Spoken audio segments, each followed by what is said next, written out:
Fly-in roller coasters. The first was short-lived in the UK.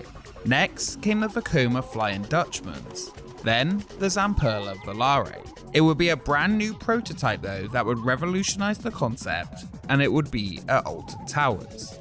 Prepare for it. Assume the position. Now fly.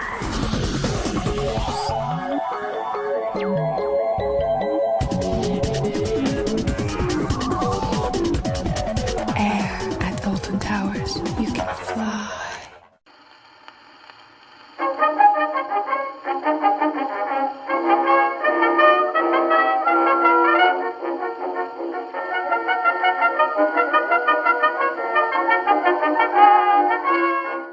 Trade in. Assume the position. Assume the position. In. Assume the position. And then. Prepare for air. The idea for a new secret weapon would be thought up just after Nemesis had been opened to the public in 1994. John Wardley and Alton Towers would reach out to B&M to design the first of a kind ride and would seek to open it in 1998. Although these plans were making progress, they became so complicated that they needed to be put on hold, and a simpler project would take focus for the 1998 season. This, of course, was Oblivion, which took the mantle as Secret Weapon 4. Once Oblivion had opened, all focus turned back to the design of the Flying Coaster. Due to the success of designing a world-first prototype with Oblivion and the subsequent success B&M had selling it, they would work together once again on creating something brand new. John Wardley, along with B&M's chief designers, had one goal: to create a ride suspended beneath the track where riders would lay face down and fly like Superman. They needed to design a harness that would fit everybody from a small child to larger adults. It had to be comfortable, it had to be quick, and it had to be safe. After jotting down and passing around ideas, one was chosen. The design had to be kept secret to make sure other ride designers did not see what Alton Towers was planning. Before any sign of construction had begun, John Wardley was sent out to Switzerland to test the prototype seat. He climbed in and foam pads locked around him, and a special vest-type restraint was placed over his chest.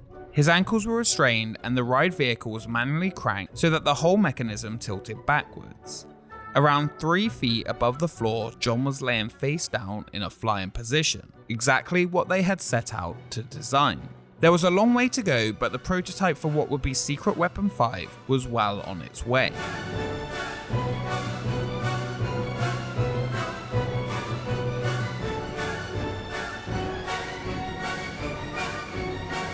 Well, I first thought about it 8 years ago. The first 4 years were just generally trying to solve all the technical problems, and then for 3 years we've been building it. Planning application was filed in the year 2000. The next step was deciding how to market the new attraction. While Nemesis and Oblivion were essentially marketed as villains or something you would have to overcome, Secret Weapon 5 would take a different route. It will be marketed as a hero, enabling you to fly on the aerial inversion ride with an upbeat name. The theming of the ride drew huge speculation among fans. It could be a new ride that would be a military attack on Nemesis, a flying alien, or even the fear of drowning. But in August 2001, after pictures surfaced of the light turquoise track and its friendly nature, most of these theories soon disappeared, as Air was seen as a quiet oasis at the bottom of Forbidden Valley. The lack of theming for the ride was said to be from a lack of budget. During the construction of Air, 2 Swords was sold to a venture capital group and cuts came across the board, with a new board of directors chosen to provide greater financial gain. They decided that they no longer needed outside help, and John Wardley essentially retired from working on coasters at Alton Towers, with Air being his last. Well, for now anyway. Join us.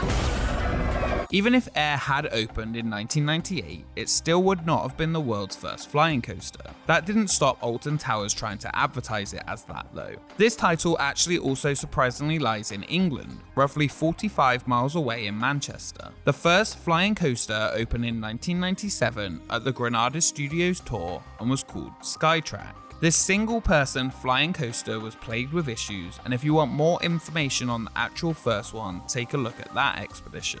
The site of Air began construction in the 2000-2001 off-season, but But it was not the first ride to occupy this section of the Forbidden Valley. It's a deceptively leisurely introduction to Alton's world-famous white knuckle rides, including the Corkscrew in Festival Park, and a new arrival, a vast spine chiller of curves and spirals, aptly named the Beast.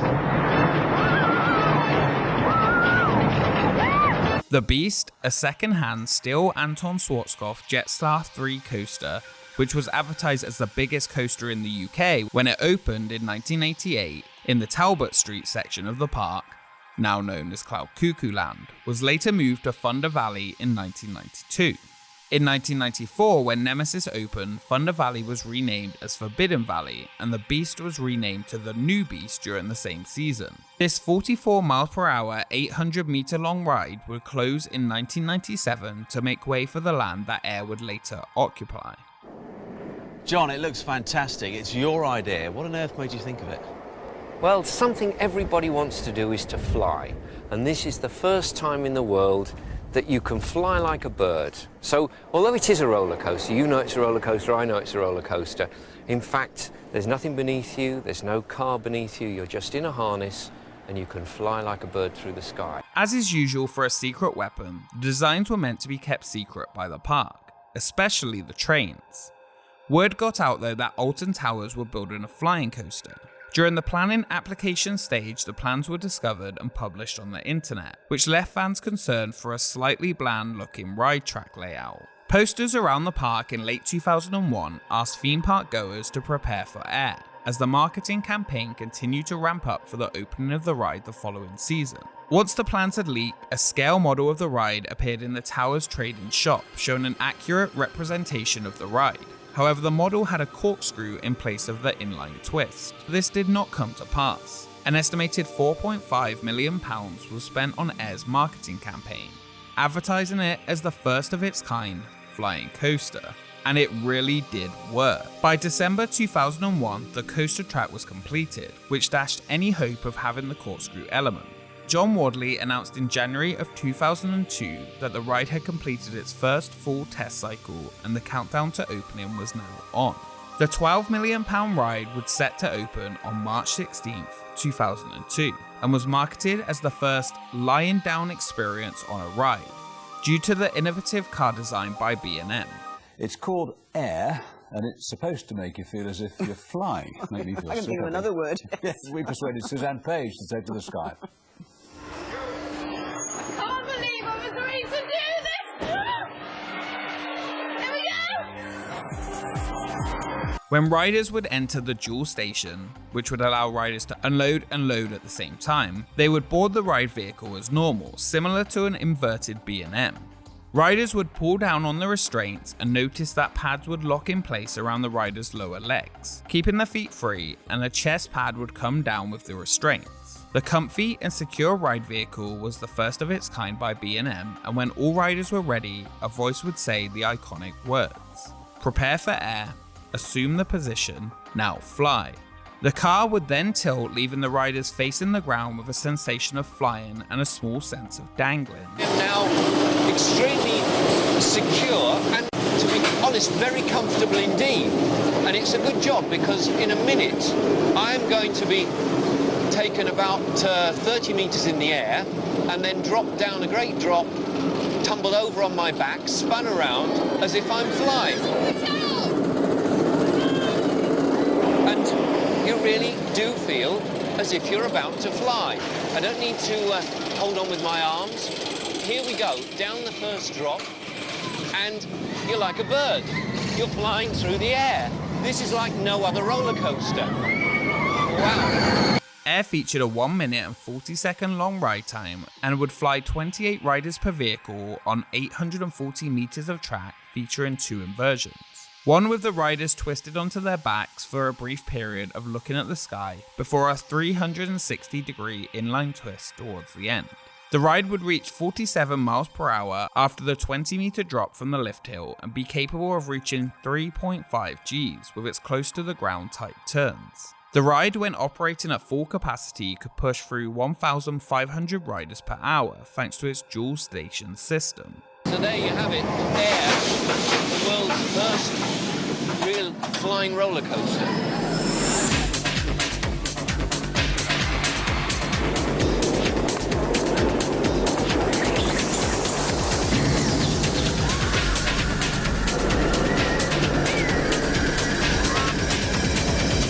On opening, the ride was incredibly popular, often having 3 to 4 hour wait times. I know this because I was there, and it was the longest I had waited for many years until one new ride at Islands of Adventure opened recently, which took the cake with 9 hours. On air though, this was in part to the opening being beset by technical issues. These issues were fixed within the season though, and towards the end of 2002, the ride was operating with much fewer issues. With the opening of Air, Alton Towers announced a 5-year partnership with chocolate brand Cadbury's with their selection box Cadbury's Heroes, which helped reduce any sense of Alton Towers wanting the ride marketed as scary. Queueline videos to this day still haunt me from this pair up with Heroes, as they were repeated over and over and over and over. The popularity of Air was deemed to be responsible for the strong performance of Alton Towers in the 2003 season, with the ride reaching number 23 in Amusements Today's Golden Ticket Awards Still Coaster category in 2003. Air was seen as a success. The ride continued to operate each season and remained very popular. However, in 2015, plans were submitted by Alton Towers to enhance the ride station and theming, including walling in the station of the ride. This was in addition to the redo of the ride shop into a restaurant. By October 2015, promotional materials appeared on the Alton Towers website to prepare for a new flight and to watch this space. Alton Towers needed to do something to get over the accident of the Smiler in 2015, and in January 2016, they announced that the Air shop was to be rethemed into a roller coaster restaurant, where food would travel down long and winding ride tracks before reaching your table.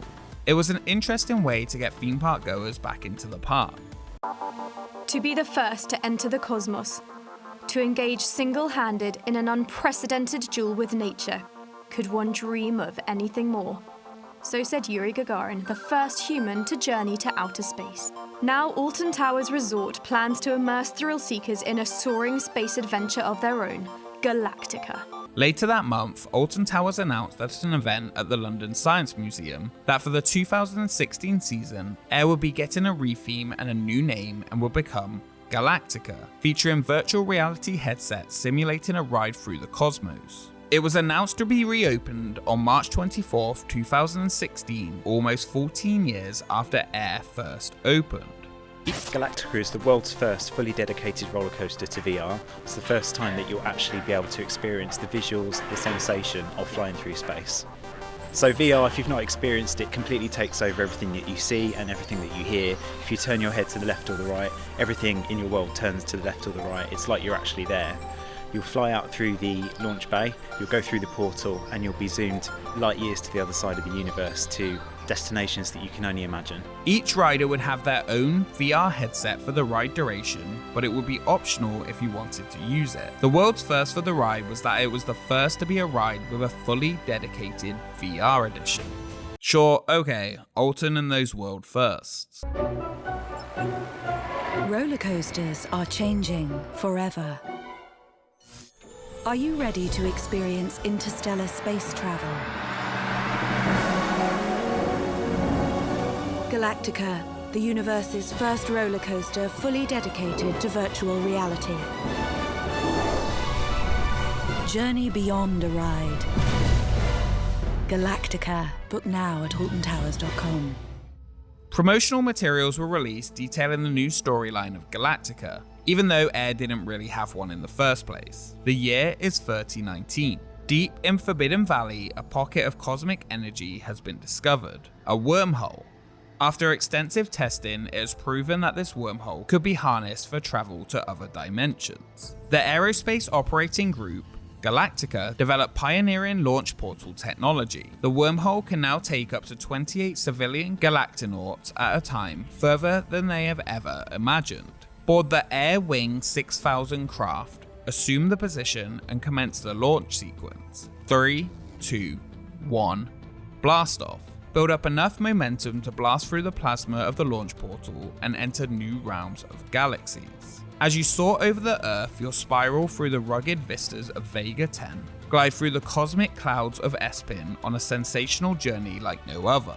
The VR on board the ride would take riders to numerous fictional planets, including a lava planet and an ice planet with an audio guide called Eve. Created by 3D video designers Figment and Merlin Magic, riders would wear a custom-designed VR headset, which realistically underneath is a modified version of the Samsung Gear VR, which featured a smartphone inside. Figment managed to overcome mobile VR's drawback of not featuring positional tracking, which is where the headset doesn't understand where it is in the physical world, by strapping the rider in tightly so there's only head movements, and then synchronizing the ride with the VR view perfectly. A physical portal was added at the bottom of the first drop of the track, which uses a range of sound, mist, and lighting effects each time a craft passes through, carrying the latest batch of Galactinauts. As well as this, the station was rethemed and made to be more futuristic. The station includes subtle nods to the past theme of the ride, with signs informing you that the company behind Galactica Tours is called Air Space Technologies. The setting does not quite fit in the foreboding Forbidden Valley, but neither did Air's quiet oasis. For the ride's reopening, astronaut Chris Hadfield was brought in to promote the ride, giving the ride a big thumbs up for its thrilling adventure through space. It's so much more realistic than I thought it would be. It's completely immersive in the full 3 dimensions, and the physical sensations and the wind on your face, and then the visuals of where you are. An overwhelming mixture of sensations all at once. It's a blast. Other riders felt the VR was too game-like to feel like a real adventure through space and took away from the thrill of the ride, though it was commended for its great synchronization with what was happening around you during the ride and sound effects. The VR headsets did pose one major problem to the ride though: wait times. Each headset had to be individually wiped after each use and the straps properly tightened for each rider that chose to wear it. A loose headset would mean a blurry or fuzzy experience, which could leave a rider feeling very nauseous or dizzy. When it did work though, the experience was unique and was unlike anything else offered in the UK. With some technical issues persisting with the Samsung Gear VR headsets, the resort replaced them with headsets manufactured by Pico in the early start of the 2017 season. Galactica would not last long though, as the world's first dedicated VR coaster. For the 2018 season, it was announced that the back 3 rows would be VR only, and a decision was made before boarding which one you would like to ride. This reduced VR would last just 1 season, before it was announced on March 17, 2019 that the VR would be removed for good. This decision was made by Alton Towers based on guest feedback. The ride's theme and name would remain the same. A lot of fans were disappointed to have the option for VR removed, as when it did work it could be enjoyable. For a ride marketed as the first dedicated VR experience, the cost of running it and the additional cost for adding theming and the VR was one of the biggest wastes in Alton Towers history. Now Galactica operates as the original Air did, without the catchy slogan, but with some spacey theming. 5, 4, 3, 2, 1.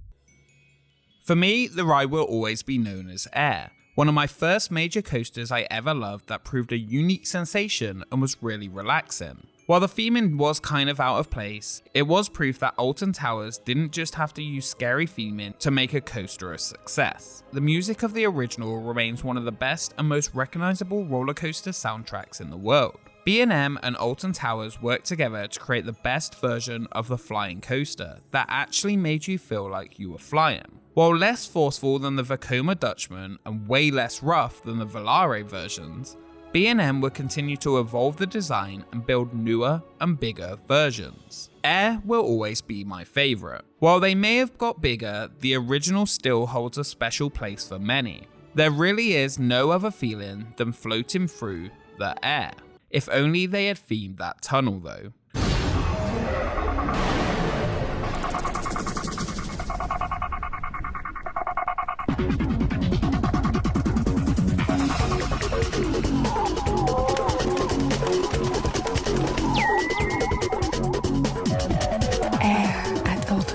Towers, you can fly.